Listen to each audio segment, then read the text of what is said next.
இங்கே பாரு, மாமா ஸ்கூலுக்கிட்ட ஸ்னோ கொட்டியிருக்கு. ததா வெள்ளையா? ஆ, இங்கே பாரு, என்னடா கிளியராகவே இல்லை. ததாடா மாமா ஸ்கூலுக்கிட்ட ஸ்னோ கொட்டியிருக்கு லைட்டாக.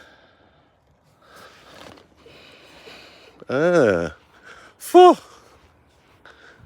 இது பாரு,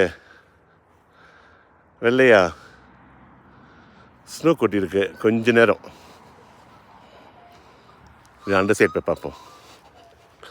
இதான் மாமா ஸ்கூலு. இந்த சைட்டில் பார்ப்போம். வெள்ளை வெள்ளைக்கு பாரு எவ்வளோ வெள்ளையா இருக்குன்னு. ஐயோ, ததா இது பாரு எவ்வளோ வெள்ளையா இருக்கு பாரு.